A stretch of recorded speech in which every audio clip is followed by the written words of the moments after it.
저는 뭐 간단하게 제 소개하고, 그 다음에 이제 이 국제 정세에 대해서 잠깐 말씀드리고, 제가 아는 대로 앞으로 우리가 안보를 지키는데 도움이 될 수 있는 이야기를 몇 가지 하려고 합니다.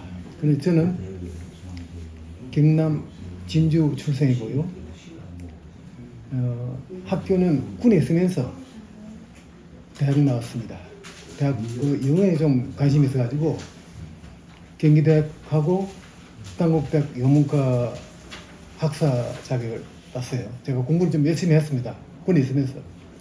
제가 군에 입대할 때 나이는 17세였습니다. 소년력이죠. 근데 1953년부터 1992년까지 40년간 군에서 복무했습니다. 근데 저는 참 운이 좋은 게 고생을 좀 했습니다만은 입대하자마자 한국에 진유한 미군 정보기관에 제가 편입됐어요. 소위 말하는 기술정보 취급을 많이 했습니다. 그래서 그 당시 국내에서는 말이죠, 굉장히 혼란스러웠는데 아군이 처음에는 완전히 아주 낙동강까지 밀리지 않았습니까? 그래서 거기서 무너지면은 혹자 얘기로는 제주도로 가야 된다 이런 얘기까지 있었어요. 근데 어떻게 1950년 9.28 인천 상륙 작전이 성공적으로 이루어지면서 반격이 시작됐습니다. 그러고 나서 제가 입대를 했어요. 그런데 제가 그 입대를 하고서 보니까 전쟁을 하면은 총칼로만 싸우는 줄 알았는데 총칼보다 더 무서운 무형력, 유형력이라는 것은 전차, 정보, 폭탄, 비행기, 전차 이런 거 있지 않습니까? 무형력이라는 것은 그런 게 아니고 하나의 그 기술 정보입니다. 좀 쉽게 말씀드리면은 지피지면 백전백승이라고 그랬거든요.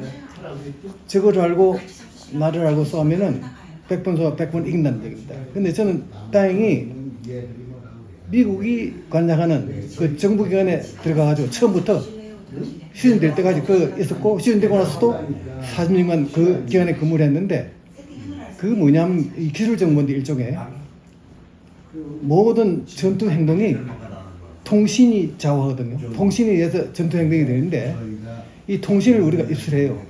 입수해서 그걸 분석을 합니다. 그걸 아군에게 전달해요. 지금 북한하고 우리하고 전력을 비교하면 우리가 월등합니다. 제가 볼 때는 화댕이라든가 하는데, 또 조금 전에 말씀드린 대로 이 정보, 이 무병력도 아주 세계적입니다.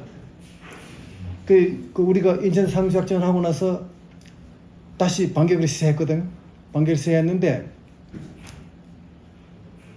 이민군이 용감하긴 하지만은 또 아주 우리나라를 완전히 점령하려고 했지만은 우리가 제공하는 무형력, 이 정보에 의해서 그네들의 행동이 꼼짝 못하게 돼 있었어요. 그래서 주간에는 작전 활동할 수가 없었어요. 주간에는 야간에만 주로 활동을 했는데, 뿐만 아닙니다. 동서에서 말이죠, 한포사회라는 게 있습니다. 한포사회요.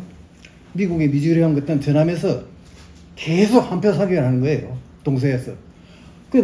한포사회를 하죠.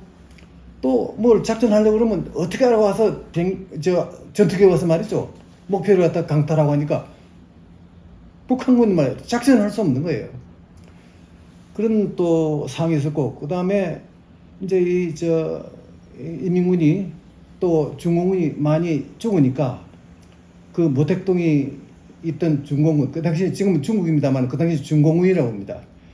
중공군 모택동 휘하의 중공군이 하도 사람들이 많이 죽으니까 이 중국 사람들이 안 되겠다. 우리가 왜 조선에 가서, 대한민국을 조선이라고 그럽니다. 조선에 가서 우리 목숨을 버려야 되느냐? 우리 중국 빨리 중국은 철수해야 된다. 이렇게 강하게 주장했어요. 그러죠. 그 다음에 이 소련도 스탈린이 그 당시에 상당히 장기 집권을 하고 있었는데 그 당시만 해도 상당히 병약했습니다. 스탈린 그 소련의 연방인 그 그루지아 출신인데 완전 독재자인데 자기 몸도 좀 안 좋은 거예요. 안 좋고 그러니까 빨리 전쟁을 끝내야 되겠다 이런 판단했어요. 그래서 이제 북한에 압력을 가하는 거예요. 그 우리나라는 어떤 입장이냐면 굉장히 유리한 거예요. 왜냐하니까 조금 전에 말씀드린 대로 정보전, 즉 무역력이 우세하죠. 또 16개국 유엔군이 말이죠. 참전해서 적극적으로 도와주죠. 또 주간에는 작전을 못하도록 그냥 한포사격에다가 말이죠. 공동 제공권이라는 게 있습니다. 제공권은 뭐냐면 공중전을 장악했다는 얘기거든요. 제공권을 장하죠. 그러니까 북한군이 도저히 싸울 수 없는 거예요. 그래서 저는 그 어린 그 나이였지만 그걸 일릭을 담당하면서 아 내가 참 내 스스로가 대단하구나 이렇게 판단했어요. 스스로가 부대 어느 날 그 우리 본부가 있고 제가 브랜치에 있었는데 저한테로 편지가 왔어요. 통신이 왔어요. 지금 언제부터 언제까지 사이에 중공이 핵실험을 하는지 모른다. 이런 내용이었어요. 한다는 게 아니라 핵실험 하는지 모른다는 그 사전 정보가 온 거예요. 그래서 저는 그 대수롭지 않게 생각한 게 설마 중국이 말이지 뭐 이 핵실험 할 수 있으랴 생각한 거죠. 그런데 어느 날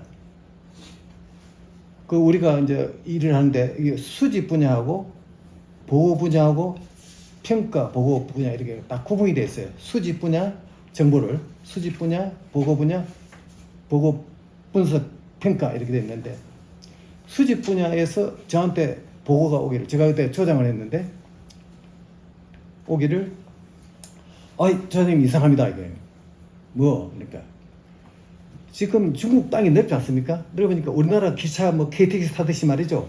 중국은 각지로 행하는 말이죠. 민항기가 우리나라 철도와 같은 그런 시스템이에요.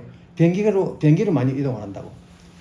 민항기로 많이 이동. 근데 민항기 활동이 말이죠. 갑자기 다 중단된 거예요. 갑자기. 그 아무 이유 없이 기상도 아주 좋은데 갑자기 이 민항기 활동이 중단된 거예요.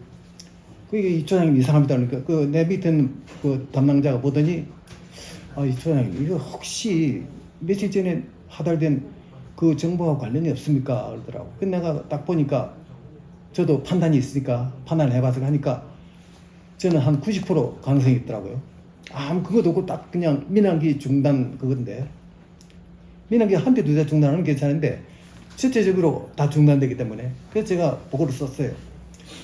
지금 이제 중공의 전 지역의 민항기가 올스톱 됐다, 캔슬 됐다. 그게 이제 제 내용입니다. 내용이고, 그 다음에 2항에 제 의견을 붙였어요. 2항에 혹시 이 사건이 중공이 핵실험을 하는지 여부는 미상이다 하고 딱 보고를 했어요.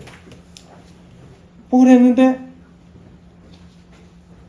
바로 보고하자마자 몇 시간 내에 딱 응신이 왔어요.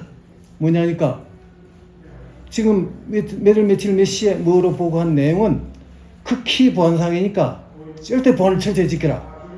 딱 그거 하나가 절대 보안을 지켜라 이런 겁니다. 아 이게 좀 특이한구나 했는데 그런데 이제 나중에 결과적으로 알고 보니까 그 당시에 그걸 접수한 그 우리 본부에서는 받자마자 첩보사항을 정보라는 게 정보가 있거든요. 첩보상을 정보화해가지고 중공이 핵실험을 했다는 결론을 해가지고 그 당시 국방부 장관 윤석민 장관하고 바로 그냥 청와대 박정희 대통령한테 간 거예요. 부대장이. 각하, 이 중공이 핵실험을 했습니다. 근데 그게 틀리면 큰일이죠. 그러니까 깜짝 놀랐죠. 무슨 근거냐? 확실한 근거가 있습니다. 그래가지고 일단 핵실험을 했는데 박정희 대통령이 각 기관에 연락해가지고 지금 이 핵실험에 대한 정보를 일본이나 미국이나 또 정보가 능통한 이스라엘까지 체크해봤어요. 어느 나라도 아무도 알지를 못해요.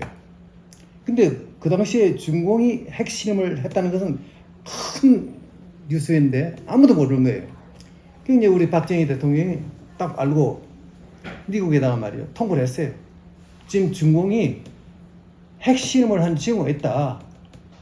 그 위치는 주천이라고 있습니다. 사막인데 주천에서 한글로 판단이 된다.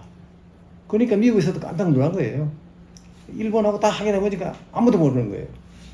그 나중에 결과적으로 그것이 한 일주일 지나서 일본 그 기상정찰기가 있어요. 북해도에 기상정찰기가 이제 북해도 상공을 이렇게 해보니까 북해도 상공에서 낙진이 발견이 된 거예요.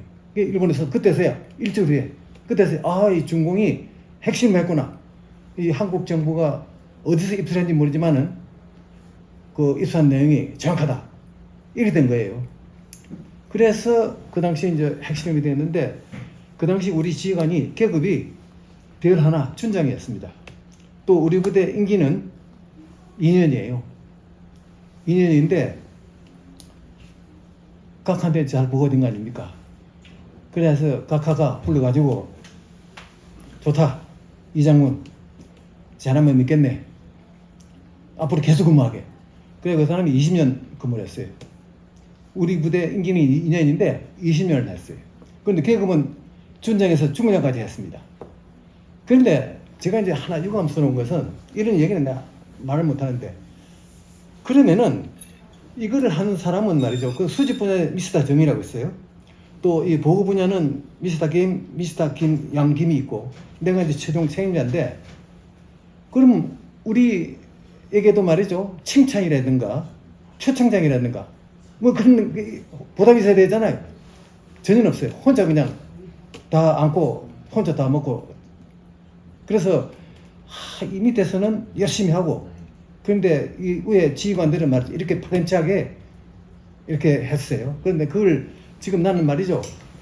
그걸 저는 말이죠. 굉장히 지금 마음속 깊이 유감으로 생각하고 있어요. 그런데 또 한편으로는 저 자신은 지금도 사회에 나왔지만은 그래도 내가 군에 있으면서 그 당시 관심 대상인 중공의 핵실험을 처음 알아서 세계에 전파했다. 그런 내 조그마한 그 머리가 했다는 그 큰 자부심을 안고 있어요, 지금요.